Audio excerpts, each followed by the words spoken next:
Hi friends, welcome back to நலமுடன் வாழ. இன்னைக்கு நாம பார்க்க போற வீடியோ என்னன்னு பாத்தீங்கன்னா சர்க்கரை நோயாளிகள் புரோட்டீன் பவுடர் குடிக்கலாமா? வாங்க இன்னைக்கு அதை பத்தி தெரிஞ்சுக்கலாம்.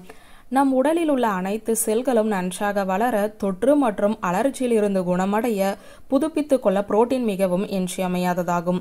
உடலை ஆரோக்கியமாக வைத்துக் கொள்ள போதுமான அளவு புரோட்டீனை உட்கொள்வது அவசியம். ஒரு நாளைக்கு சராசரியாக 1 கிலோ எடைக்கு 0.8 கிராம் புரோட்டீன் உட்கொள்ள வேண்டும். உடற்பயிற்சி செய்பவர்கள், விளையாட்டு வீரர்கள் ஆகியோருக்கு சற்று அதிகம் தேவைப்படும். உணவு மூலம் சரியான அளவு புரோட்டீன் உட்கொள்ள முடியாதவர்கள் புரோட்டீன் பவுடர் எடுத்துக்கொள்ளலாம். புரோட்டீன் பவுடர்கள் பொதுவாக 3 வகைப்படும். பால் அல்லது பால் பொருட்களிலிருந்து பெறப்படும் லாக்டோஸ்களை கொண்டுள்ள புரோட்டீன் பவுடர்கள், கேசின், வெய். தாவர வகைகளிலிருந்து தயாரிக்கப்படும் லாக்டோஸ் இல்லாத புரோட்டீன் பவுடர், சோயா, பட்டாணி, பழுப்பு அரிசி.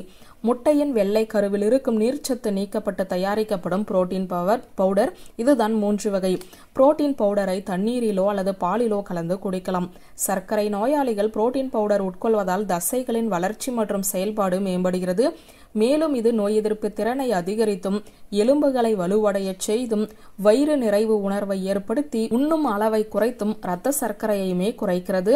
புரோட்டீன் பவுடர் சாப்பிடுவதால் கொலஸ்ட்ரால் அளவு குறைவதாகவும், ஆன்டி ஆக்சிடென்ட் பண்புகள் அதிகரிப்பதாகவும் பல்வேறு ரிசர்ச்களுமே கண்டுபிடித்துள்ளது.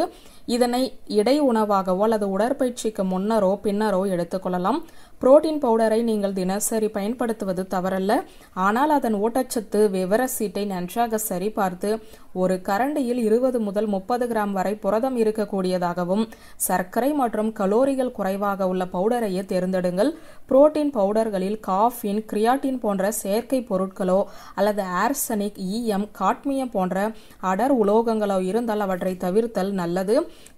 வேய் புரோட்டீன் பவுடர் நுண்ணுயிர் எதிர்ப்பிகள், பாஸ்பனேட்ஸ், லிவோடோஃபோ போன்ற மருந்துகளின் செயல்பாட்டிற்கு இடைவினைகள் ஏற்படுத்துவதால் மருத்துவரின் அனுமதி பெற்று இதனை உட்கொள்ள வேண்டும்.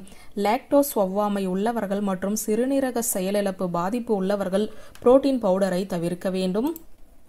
வியூவர்ஸ், இந்த வீடியோ உங்களுக்கு பிடித்திருந்தால் லைக், கமெண்ட், ஷேர் பண்ணுங்க. நன்றி.